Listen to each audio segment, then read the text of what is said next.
அது சரியா குஜராத் மாநிலத்தோடைய அகமதாபாத் நகருக்கு பக்கத்துல ஜமால்பூர் அப்படின்ற ஒரு அழகான இடம். இந்த இடத்துல பார்த்தா ஒரு பெரிய பூ மார்க்கெட் ஒன்று ஃபேமஸா இருக்கு. மக்கள் அதிகமாக கூடக்கூடிய ஒரு இடமா இருக்கிறதுனால எப்போதுமே அந்த பகுதி ரொம்ப பரபரப்பாக தான் காணப்படும். அதுவும் அதிகாலை நேரத்தில் பார்த்தா அந்த பூக்களை வாங்குறதுக்காக நிறைய வியாபாரிகள், நிறைய பொதுமக்கள் எல்லாரும் அந்த சந்தையில அதிகப்படியான அளவுக்கு கூடுவாங்க. அப்படி கூட்டம் எப்போதுமே வழிந்து நிறைகிற இந்த பகுதியில தான் சம்சுதீன் தன்னுடைய குடும்பத்தார்கள் கூட 2010 சமயங்கள்ல வாழ்ந்துகிட்டு வந்திருக்காரு.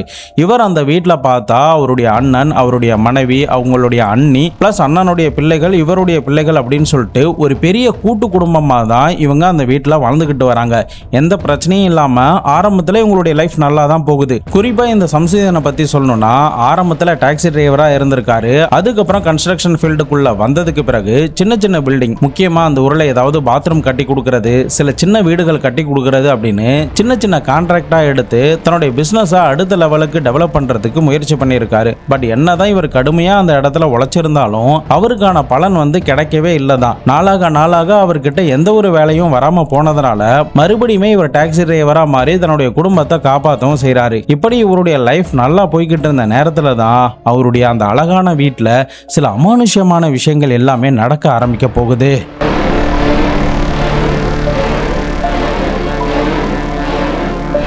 அது என்னன்னா, இவர் தூங்கிட்டு இருக்கிற நேரத்தில் திடீர்னு அவருடைய காதுகளுக்கு ஏதோ ஒரு பெண்ணுடைய குரல் சத்தம் கேட்குற மாதிரியும், கொலுசு சத்தம் கேட்குற மாதிரியும், ஏதோ ஒரு உருவம் அவரை கடந்து நடந்து போற மாதிரியும், தன்னுடைய முன்னாடி வந்து நிக்கிற மாதிரியும், தன்னை கூப்பிடுற மாதிரியும், ஏன் இன்னும் இந்த வீட்டில் இருக்க, இங்கிருந்து கிளம்பிப்போ அப்படின்னு சொல்ற மாதிரியான சில அமானுஷ்யமான விஷயங்கள் எல்லாமே இந்த சம்சுதீனுக்கு அவர் தங்கியிருந்தா அந்த வீட்டில் நடக்க ஆரம்பிக்குது. பட் இவருக்கு மட்டும்தான் இது நடக்குதான்னு கேட்டா இல்ல. அந்த குடும்பத்தில் இருக்கிற மற்ற அனைவருக்குமே இவர் சொல்ற மாதிரியான சில அமானுஷ்யமான விஷயங்கள் எல்லாமே மெல்ல மெல்ல கொஞ்ச நாட்கள் கழித்து கேட்க ஆரம்பிச்சுது. குறிப்பா ஜன்னலுக்கு வெளியில யாரோ நிக்கிற மாதிரியும், அதுவும் பெண் உருவம் நிக்கிற மாதிரியும், அந்த பெண் வீட்டுக்குள்ள சில சமயங்கள்ல நடந்து போற மாதிரியும், கிச்சன் பக்கம் நடந்து போற மாதிரியும், அதுக்கப்புறம் அந்த பெண் அவங்களுடைய கனவுகள்ல போய் நீங்க ஏன் இங்க தங்கியிருக்கீங்க, இது என்னுடைய இடம், நான் உங்களை சும்மா விட மாட்டேன், நீங்க இருந்து கிளம்புங்க அப்படின்ற மாதிரி சில அமானுஷ்யமான விஷயங்கள் எல்லாமே மொத்த குடும்பத்துக்குமே அந்த இடத்துல நடக்க ஆரம்பிச்சு.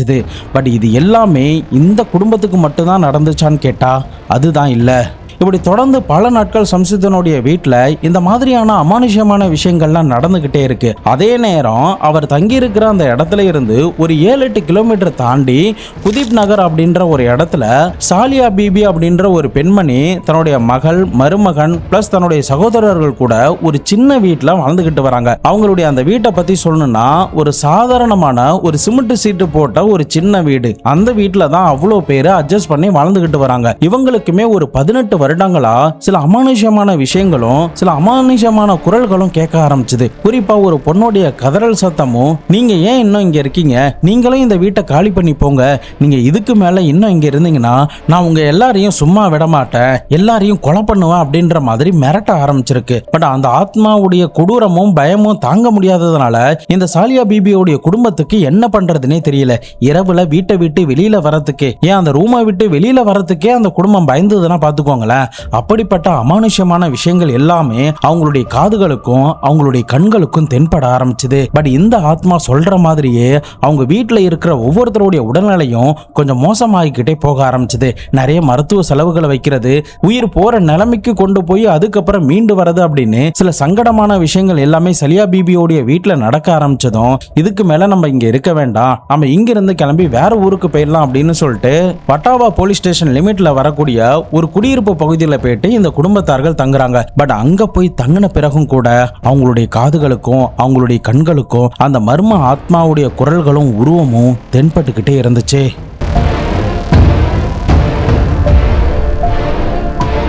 இப்படி தொடர்ந்து அந்த ரெண்டு குடும்பத்திலுமே மாறி மாறி இந்த மாதிரியான அமானுஷ்யமான விஷயங்கள் நடக்கும்போது குடும்பத்தில் இருக்கிற ஒரு சில பேர் இறந்துகிட்டே வர ஆரம்பிச்சாங்க.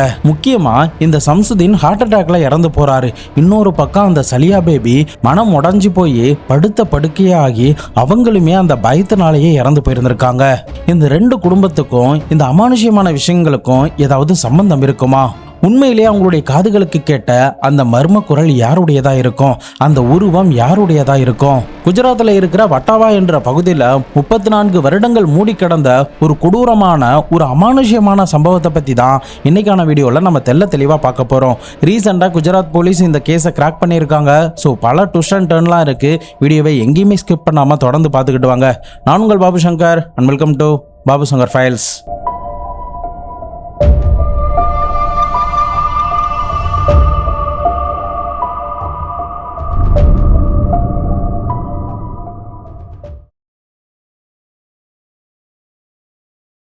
இந்த ரெண்டு குடும்பத்தாருடைய வீட்டில் என்ன நடந்துச்சுங்கிறத தெரிஞ்சுக்கிறதுக்கு முன்னாடி நம்ம வீடியோவை இன்னும் நீங்கள் லைக் பண்ணாமல் பார்த்துக்கிட்டு இருக்கீங்கன்னா மறக்காமல் லைக் பண்ணி கண்டினியூ பண்ணுங்கள். சப்ஸ்கிரைப் பண்ணாமல் யாராவது பார்த்துக்கிட்டு இருக்கீங்கன்னா சப்ஸ்கிரைப் பண்ணி எனக்கு சப்போர்ட் பண்ணுங்கள்.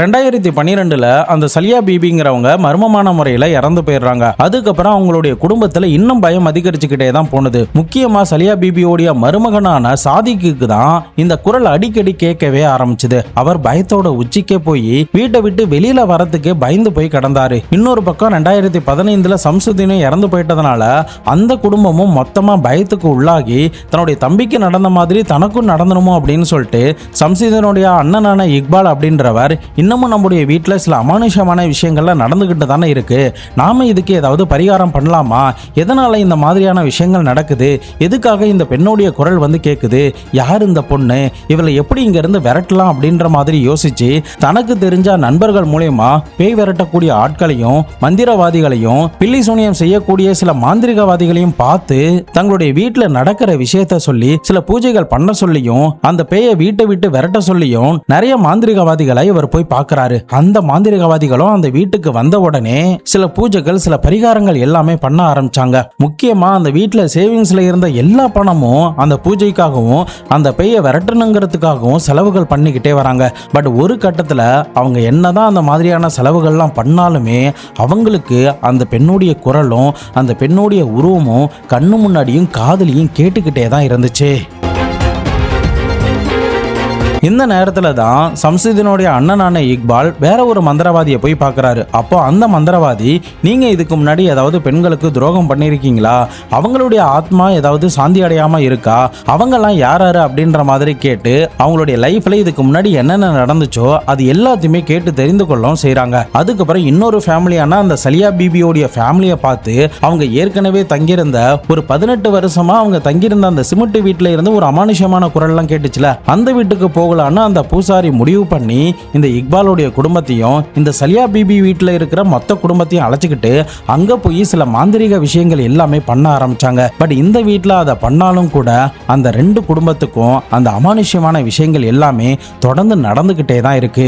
திடீர்னு எங்கேயாவது விழுந்து சாகிற மாதிரியான கனவுகள், இவங்க வண்டியிலேயோ பஸ்லயோ போய்கிட்டு இருந்தா அப்போ அவங்க செல்லக்கூடிய வாகனங்கள் ஆக்சிடென்ட் ஆகிற மாதிரியான அவங்களுடைய உயிரை பறிக்கிற மாதிரியான சில விஷயங்கள்லாம் நூல் இலையில நடக்க தவறும் போது அவங்களுக்கு அந்த ஆத்மா மேல இன்னும் பயம் அதிகரிச்சுக்கிட்டே தான் போகுது. இதனால அந்த சலியா பீபியோடைய வீடு இருக்கிற இடங்கள்ல சுத்தி இருக்கிற பொதுமக்களுக்கும் அந்த வீடு ஒரு பேய் பங்களா அப்படின்ற மாதிரி ஒரு பயமும் பதட்டமும் தொத்திக்கொள்ள ஆரம்பிக்குது.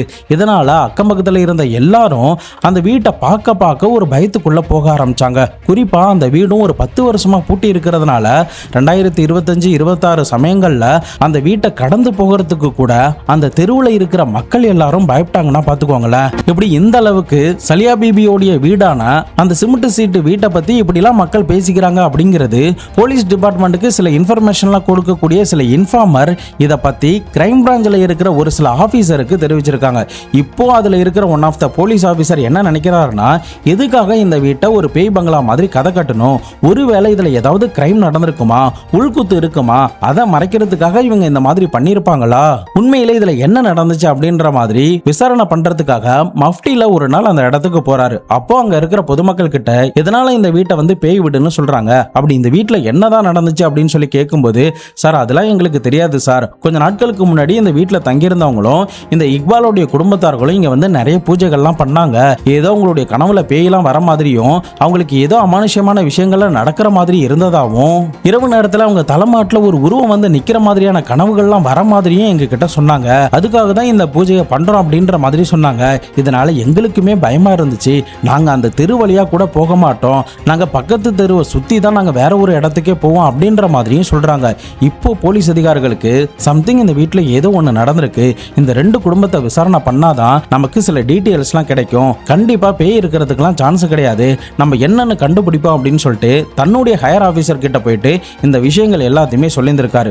அப்போ கிரைம் பிரான்ச்ல இருந்த ஆபீசரும் அந்த இன்ஃபர்மேஷன் கிடைச்ச அந்த போலீஸ் ஆபீசர் கூட இன்னும் சில பேரை சேர்த்து ஒரு டீமா ஃபார்ம் பண்ணி அவங்க எல்லாருமே மஃப்டியில வந்து அவங்க போலீஸுங்கிற அங்க அடையாளத்தை எல்லாத்தையுமே மறைச்சி பக்காவா மக்களோட மக்களா கலந்து இந்த இக்பால் ஃபேமிலியை பத்தி விசாரிக்க ஆரம்பிச்சாங்க, இந்த சலியா பிபியோடைய ஃபேமிலியை பத்தி விசாரிக்க ஆரம்பிச்சாங்க. குறிப்பா அந்த வீட்டில் வந்து யாரு அந்த மாந்திரிக பூஜை எல்லாம் பண்ணானோ அந்த ஆளை விசாரணை பண்ணா நமக்கு ஏதாவது லீடு கிடைக்கும் அப்படின்னு சொல்லிட்டு அவனை கூப்பிட்டு விசாரணை பண்ணும்போது தான் குஜராத் போலீஸ் அது வரைக்கும் பாத்திராத அவங்களுடைய ஆன் ரெக்கார்ட்ல இது வரைக்குமே ரெக்கார்ட் ஆகாத ஒரு மர்மமான ஒரு திகில் நிறைந்த கொலை வழக்க பத்தின முழு விவரத்தையும் அந்த மாந்திரிகவாதியோடைய வாயில இருந்து வாங்கியிருக்காங்க.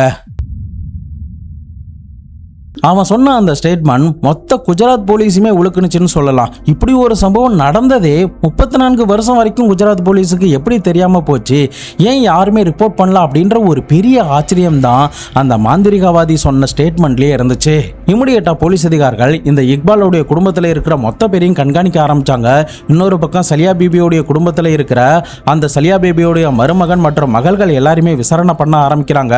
அதே சமயம் இறந்து போன சம்சுதீனுக்கு ரிஸ்வான் அப்படின்ற ஒரு தம்பி இருந்திருக்கான். அந்த ரிஸ்வானை கூப்பிட்டு போலீஸ் வந்து விசாரணை பண்றாங்க. அதாவது ஒரு 2-3 மாசத்துக்கு முன்னாடி தான், ஏப்ரல் மாசம் 2026 தான் இந்த ரிஸ்வான் அப்படின்ற ஆளை போயிட்டு விசாரணை பண்றாங்க. அப்படி விசாரணை பண்ணும்போது ரிஸ்வான் என்ன சொல்றாரு, 2015 சம்சுதீன் வந்து ஹார்ட் அட்டாக்ல இறந்து போயிட்டாரு சார், அவருக்கு தான் அந்த மாதிரியான அமானுஷ்யமான விஷயங்கள்லாம் நடந்துச்சு, மேற்கொண்டு எங்களுக்கு நடக்காம இருக்கணுங்கிறதுக்காக தான் இதை பண்ணோம் அப்படின்ற மாதிரி சொல்றாங்க. பட் போலீஸ் வந்து அந்த நேரத்தில் ஸ்மார்ட்டா என்ன சொல்றாங்கன்னா, சரி ஓகே சம்சுதீன் தான் ஹார்ட் அட்டாக்ல இறந்து போயிட்டான்ல, அதுக்கான மெடிக்கல் ரிப்போர்ட்டும் அதுக்கான டெத் சர்டிஃபிகேட்டும் எங்க கிட்ட காட்டு, அப்ப நாங்க நம்புறோம் அப்படின்ற மாதிரி சொல்றாங்க.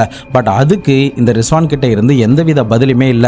ரிஸ்வானுடைய ஃபேஸ் ரியாக்ஷன் மாற மாற சம்திங் இவங்க வேற எதையோ மறைக்கிறாங்க அப்படிங்கறத தெரிஞ்சுக்கிட்டு தொடர்ந்து அவங்களுடைய ஸ்டைல்ல விசாரணை பண்ணும்போது தான் இறந்து போனதா சொல்லப்பட்ட இந்த சம்சுதீன் மாறு வேடத்துல வேறு பேர்ல அதே அகமதாபாத்ல இந்த குடும்பத்தை பிரிஞ்சு தனியா ஒரு ரூம்ல டாக்ஸி டிரைவரா வேலை பார்த்துக்கிட்டு இருக்கான் அப்படிங்கிறது தெரிய வர ஆரம்பிச்சது. இமிடியேட்டா போலீஸ் அதிகாரிகள் சம்சுதீன் அவனுடைய அண்ணனான இக்பால் அப்படின்னு இந்த 2 பேரையும் கைது பண்ணி கஸ்டடியில எடுத்து இந்த 2 பேரையும் விசாரணை பண்ணும்போது தான் எதனால அந்த வீட்டுல பெண் குரல் கேட்டுச்சு, அந்த வீட்டுல உண்மையிலேயே என்ன நடந்துச்சு, இவங்களுக்கும் சலியா பிபியோடைய குடும்பத்துக்கு என்ன சம்பந்தம் அப்படின்ற முதற்கொண்டு எல்லாமே ஒண்ணு விடாம போலீஸுக்கு அப்போதான் விளங்கவே ஆரம்பிச்சது. இவங்க 2 பேர்கிட்ட இருந்து வாக்குமூலம் கிடைச்சதுமே உடனடியா போலீஸ் அதிகாரிகள் நேரா போன இடம் எதுனா, சலியா பிபி பல வருடங்கள் அந்த சிமெண்ட் சீட்டு போட்ட வீட்டுல தங்கியிருந்தாங்கல்ல, அந்த வீட்டுக்கு முன்னாடி இருக்கிற ஒரு சின்ன கிணறு மாதிரியான இடத்துல போயிட்டு ஜேசிபியை வச்சு தோண்ட ஆரம்பிச்சிட்டாங்க. அப்படி அவங்க ஒவ்வொரு அடியா தோண்டிக்கிட்டே வரும்போது ஒரு கோல்டு ரிங் ஒண்ணு கிடைக்குது. அதே சமயம் 20வது அடியில தான் 18 மனித எலும்பு துண்டுகள் அந்த இடத்துல இருந்து கிடைச்சதை பார்த்துட்டு மொத்த போலீஸ் டிபார்ட்மெண்ட்டும் மொத்த பிரஸ் மீடியாவும் அக்கம் பக்கத்துல பல வருஷமா வாழ்ந்துகிட்டு இருந்த அந்த மக்கள் எல்லாரும் அதை பார்த்து ஒரு நிமிஷம் மிரண்டு போய் நின்னாங்க. இமிடியேட்டா போலீஸ் அதிகாரிகள் சம்பவ இடத்துக்கு ஃபாரன்சிக் டீம்லாம் வர வச்சு அந்த எலும்பை செக் பண்ணி பார்க்கும்போது, சார் இது நடந்து ஒரு 30 வருஷத்துக்கு மேலே இருக்கலாம், பார்க்கறதுக்கு ரொம்ப பழைய எலும்பா இருக்கு, இதில் இருந்த டிஎன்ஏ கிடைக்கிறது ரொம்ப சிரமம் தான் அப்படின்ற மாதிரி சொல்றாங்க. இருந்தாலும் தொடை பகுதியில் இருக்கிற சில பார்ட்டிகல்ஸ் ரொம்ப முக்கியமான ஒரு பொருளாக இருந்ததுனாலையும் அதில் இருந்து நம்மளால டிஎன்ஏ எடுக்க முடியும் அப்படிங்கிற ஒரு இன்ஃபர்மேஷன் கிடைச்சதுனால இமிடியேட்டா லேபுக்கு அனுப்பி அந்த டிஎன்ஏ சாம்பிளை கலெக்ட் பண்றாங்க. அதன் பிறகு நேரடியாக இவங்க யாருடைய வீட்டுக்கு போறாங்கன்னா லியாகத் அலி அப்படின்ற ஒருத்தருடைய வீட்டுக்கு. லியாகத் அலியோடைய வீட்டு டோரை போலீஸ் தட்டும் போதே அவருடைய மொத்த குடும்பமும் மிரண்டு போய் நின்னுச்சு. நான் எதுவுமே பண்ணலையே, எதுக்காக போலீஸ் வந்துச்சு அப்படின்ற ஒரு ஷாக்கோட தான் போலீஸ் கிட்ட அவங்க பேச ஆரம்பிச்சாங்க. அப்போ போலீஸ் வந்து, உங்களுடைய ஃபேமிலியில யாரெல்லாம் இருக்கா, உங்களுடைய அண்ணன் தம்பிங்க எல்லாம் யாராரு, உங்களுக்கு அக்கா தங்கச்சி யாராவது இருக்காங்களா அப்படின்ற மாதிரி விசாரணை பண்ண ஆரம்பிச்சாங்க. அப்போ லியாகத் அலி என்ன சொல்றாருன்னா, ஆமா சார், என் கூட ஒரு 4 அண்ணன் தம்பிங்க பிறந்தாங்க, அது கூட எனக்கு 2 சகோதரிகள் இருக்காங்க, அதுல 3 பிரதர்ஸ் வந்து இறந்து போயிட்டாங்க, இப்போ இருக்கிறது ஒரு பிரதரும் 2 சிஸ்டர் மட்டும்தான் இருக்காங்க, அதுல சபனம் அப்படின்ற சகோதரி எங்க கூட டச்சில் தான் இருக்கா, ஆனா ஃபர்சானா என்ற சகோதரி மட்டும் எங்க கிட்ட டச்சிலேயே இல்ல, அவ ஒரு 17-18 வயசுலயே எங்க வீட்டை விட்டு பிரிஞ்சு ஓடிட்டா, எங்க போனா எங்க இருக்கா அப்படிங்கிறது எங்களுக்கு இப்ப வரைக்கும் தெரியாது அப்படின்னு ஒரு பயங்கரமான ஸ்டேட்மெண்ட்டை இந்த லியாகத் அலி சொல்லியிருந்திருக்காரு. இமிடியேட்டா போலீஸ் அதிகாரிகள் அந்த லியாகத் அலி கிட்ட நடந்த விஷயங்கள் எல்லாத்தையுமே சொல்லி அவர்கிட்ட இருந்து சில டிஎன்ஏ சாம்பிள்ஸ்லாம் கலெக்ட் பண்ணி லேபுக்கு அனுப்பி செக் பண்ணி பார்க்கும்போது தான் அந்த சலியா பீபியோடைய சிமெண்ட் வீட்டுக்கு முன்னாடி இருக்கிற கிணத்துக்கிட்ட புதைக்கப்பட்டிருந்தது வேற யாரும் கிடையாது, 17 வயசுல அந்த வீட்டை விட்டு ஓடி போன ஃபர்சானா என்ற ஒரு பெண்ணுடையது அப்படிங்கிறத 34 வருடங்கள் கழித்து போலீஸ் அதிகாரிகள் கண்டுபிடிக்கவும் செஞ்சாங்க. அது வரைக்குமே ஃபர்சானாவுடைய குடும்பத்தார்கள் ஃபர்சானா எங்கேயோ உயிரோட தான் இருக்கா, ஆனா எப்ப வேணாலும் அவன் வரலாம் அப்படின்னு தான் நினைச்சுக்கிட்டு இருந்தாங்க. ஆனா இந்த செய்தி அவங்க மொத்த குடும்பத்திலையும் ஒரு பெரிய பூகம்பத்தை தான் கிளப்ப ஆரம்பிச்சது. பட் ஃபர்சானாவுக்கு அந்த வீட்டுல என்னதான் நடந்துச்சு, எதனால ஃபர்சானாவை 34 வருடத்துக்கு முன்னாடி இந்த சலியா பீபியோடைய வீட்டுல புதைக்கணும், அவங்களுக்கும் சலியா பீபிக்கும் என்ன சம்பந்தம், இந்த சலியா பீபிக்கும் சம்சுதீனுக்கும் என்ன சம்பந்தம், இந்த கதையில எங்கேயுமே குழம்பிக்காம உங்களுக்கு ஈஸியா நான் புரியுற மாதிரி சொல்றேன் வாங்க. இந்த ஃபர்சானாவுக்கு உண்மையிலேயே என்ன நடந்துச்சு, எப்படி இவங்க எல்லாரையும் மீட் பண்ணாங்க அப்படின்ற அந்த ஃபிளாஷ்பேக் ஸ்டோரியை இப்போ நம்ம பார்க்கலாம்.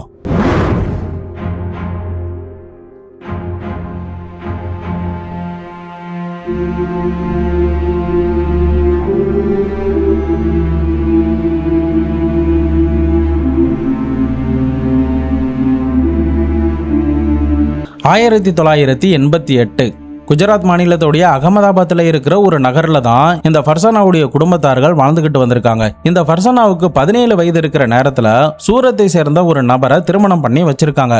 பட் அவர் கூட இந்த பெண்மணி கல்யாணமாகி போனதுக்கு பிறகு ஆரம்பத்தில் அந்த கல்யாணம் நல்லா இருக்குது, ஆனால் போக போக கணவன் மனைவி 2 பேருக்குள்ளேயும் சண்டைகள் ஏற்பட ஆரம்பிச்சிட்டு.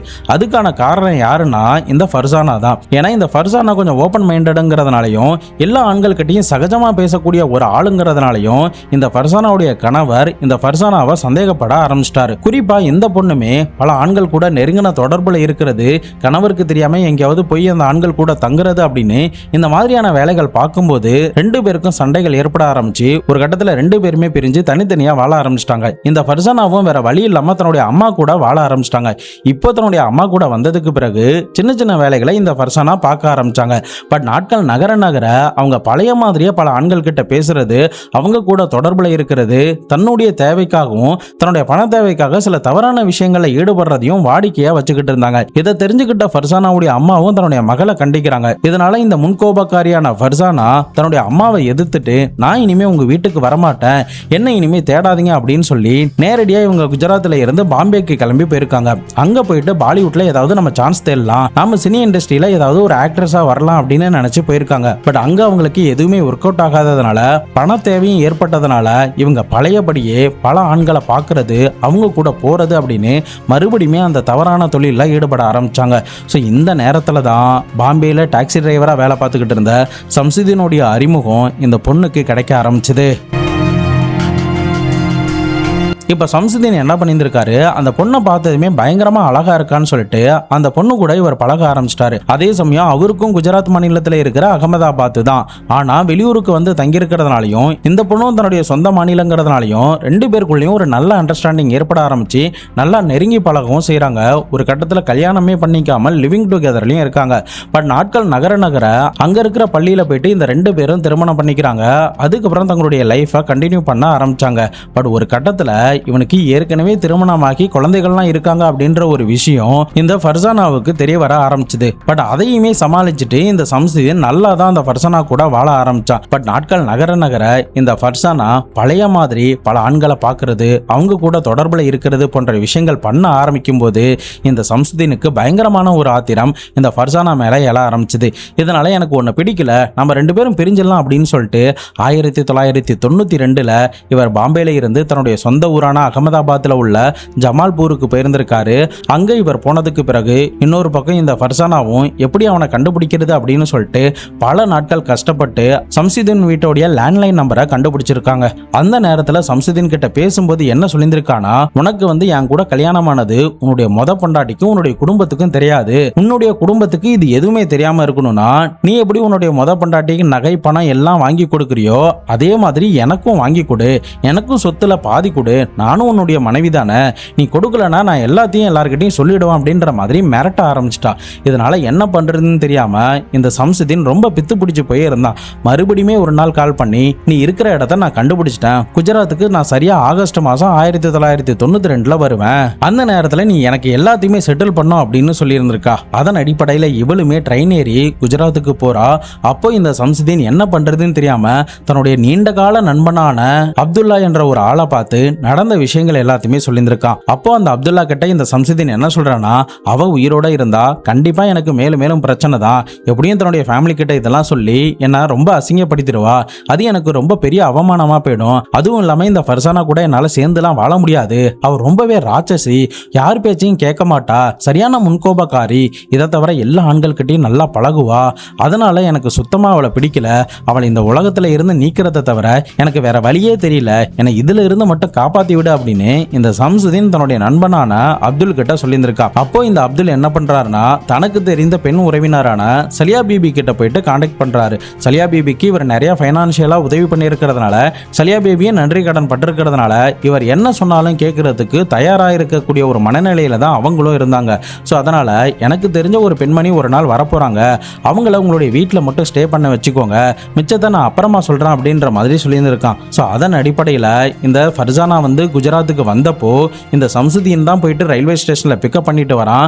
அப்போ நேரடியா இந்த சலியா பீபியோடைய அந்த சிமெண்ட் சீட்டு போட்ட வீட்டுக்கு அழைச்சிட்டு போயிருந்திருக்கான். ஏற்கனவே இந்த சம்சுதீன் தன்னுடைய அண்ணனான இக்பால் கிட்ட நடந்த விஷயங்கள் எல்லாத்தையுமே சொல்லியிருந்திருக்கான். அந்த இக்பாலுமே சரி நானும் உனக்கு உதவி பண்றான் அப்படின்னு சொல்லியிருந்திருக்கான். ஸோ அதன் அடிப்படையில் இந்த சம்சுதீனுடைய அண்ணனான இக்பால், சம்சுதீனுடைய நண்பனான இந்த அப்துல் அப்படின்னு இந்த 3 பேரும் சேர்ந்து அந்த வீட்டில் அந்த பெண் கிட்ட பேச ஆரம்பிச்சாங்க. ஆரம்பத்தில் எதுவுமே யாருக்கும் எந்தவித சந்தேகமும் வராத அளவுக்கு எல்லாம் ஒன்னா சேர்ந்து சாப்பிட்டுட்டு நாளைக்கு நம்ம விஷயங்கள் எல்லாத்தையுமே பண்ணிக்கலாம், உனக்கு சேர வேண்டிய சொத்தையும் நான் தந்துடுறேன் அப்படின்ற மாதிரி இந்த சம்சுதீன் வாக்குறுதி கொடுத்திருக்கான். அதுக்கப்புறம் அந்த பொண்ணு அந்த வீட்டில் தூங்குனதுக்கு பிறகு இந்த 3 பேரும் சேர்ந்து அந்த பொண்ணை துடிக்க துடிக்க கழுத்தை நெரிச்சு கொலை பண்ணியிருந்திருக்காங்க. அதன் பிறகு அந்த வீட்டுக்கு முன்னாடி ஒரு 20 அடிக்கு மேல ஒரு சின்ன கிணறு மாதிரி ஒரு பள்ளம் மாதிரி இருந்திருக்கு.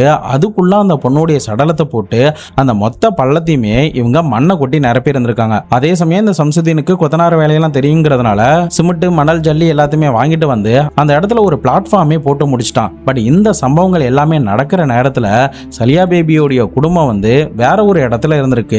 ஆனா சலியா பீபியோடைய மருமகனான சாதிக் என்பவர் மட்டும் இந்த சம்பவம் நடக்கிறப்போ கண்ணால பார்த்திருக்காரு. அப்போ இந்த இக்பால் என்ன சொல்லியிருக்கானா, நீ ஒருவேளை இதை பத்தி வெளியில யாருக்கிட்டையாவது சொன்னீங்கன்னா உன்னையும் இதே மாதிரி கொலை பண்ணி இங்கேயே புதைச்சிருவோம், யாராலையுமே கண்டுபிடிக்க முடியாது அப்படின்னு சொல்லியிருக்கான். ஸோ அதனால அவனுமே வாயை பொத்திக்கிட்டு இருந்திருக்கான். சலியா பேபி கிட்டையும் இவங்க ஏதோ சொல்லி சமாளிச்சிருந்திருக்காங்க.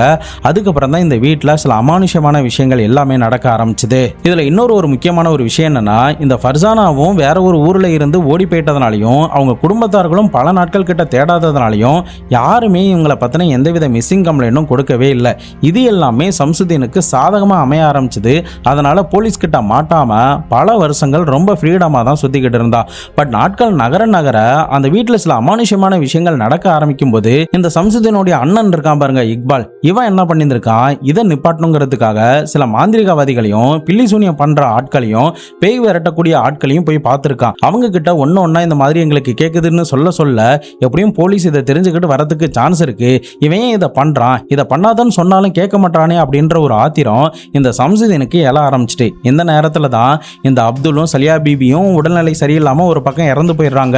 இன்னொரு பக்கம் அந்த சலியா பீபியோடைய வீட்டை காலி பண்ணிட்டு வேற ஒரு வீட்லயுமே போய் தங்கிட்டாங்க. பட் அதுக்கப்புறம் அந்த வீட்டை பேய் வீடுன்னு அக்கம் பக்கத்துல இருந்தவங்க எல்லாம் சொல்ல ஆரம்பிச்சதும் கண்டிப்பா போலீஸுக்கு இது தெரிய வந்துச்சுன்னா நம்ம எப்படியும் மாற்றத்துக்கு சான்ஸ் இருக்கு, அதனால நம்ம இறந்து போயிட்டோம் அப்படின்னு ஒரு டிராமா நடத்திட்டா இந்த கேஸை ஓபன் பண்றதுக்கு சான்ஸே இல்லை அப்படின்னு பிளான் பண்ணி 2015 தான் இறந்து போயிட்டான் அப்படின்ற மாதிரி உறவினர்கள் கிட்ட ஒரு வதந்தியை பரப்ப ஆரம்பிச்சான். அதுக்கப்புறம் வேற ஒரு பேரில் வேற ஒரு அடையாளத்துல டாக்ஸி டிரைவரா அதே மாநிலத்திலேயே வேலை பார்க்கவும் செஞ்சான். ஸோ இந்த வாக்குமூலங்கள் எல்லாமே போலீஸ் இவனுங்க கிட்ட இருந்து வாங்கினதுக்கு பிறகு இவங்களுக்கு எதிராக இருக்கிற ஆதாரங்கள் எல்லாத்தையுமே தற்போதைக்கு திரட்டிக்கிட்டு இருக்காங்க. இவங்க 2 பேருமே கோர்ட்ல ஆஜர் பண்ணி தற்போதைக்கு ஜெயில அடைச்சிருக்காங்க. மேற்கொண்டு சாதிக் இந்த சம்பவத்தை நேரில் பார்த்து போலீஸ் கிட்ட இன்ஃபர்மேஷன் கொடுக்காததுனால அவனையுமே போலீஸ் அதிகாரிகள் இப்ப கைது பண்ண போறாங்க.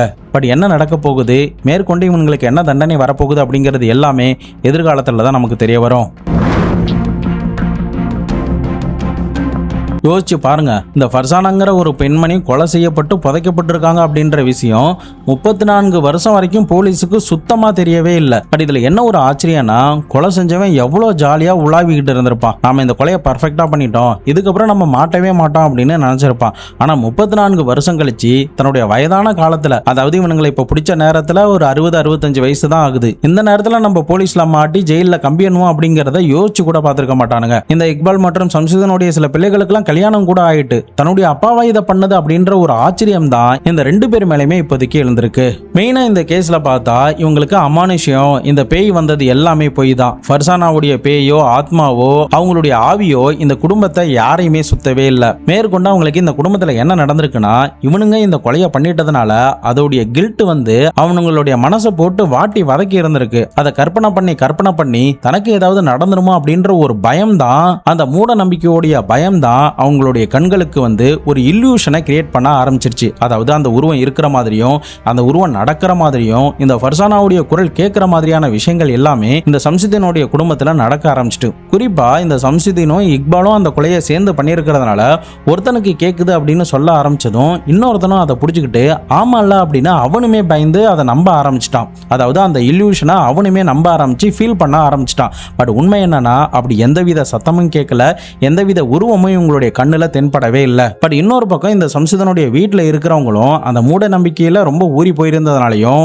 இந்த 2 பேரும் ரிப்பீட்டடா அந்த உருவம் தெரியுது, குரல் கேட்குது, கொலுசு சத்தம் கேட்குது அப்படின்ற மாதிரி சொல்ல ஆமா கேட்குது போல அப்படின்னு அந்த குடும்பத்தில் இருக்கிற எல்லாருமே ஃபீல் பண்ண ஆரம்பிச்சு ஒரு பிரமைக்குள்ள போய் தேவையில்லாம இவங்க தினமும் பயந்து வாழ ஆரம்பிச்சிட்டாங்க. இன்னொரு பக்கம் சலியா பிபியோடைய வீட்டில் எதுக்காக அந்த மாதிரி நடக்க ஆரம்பிச்சதுன்னா, இந்த சாதிக்குங்கிறவன் நேரடியா அந்த விஷயத்த பார்த்துட்டான்.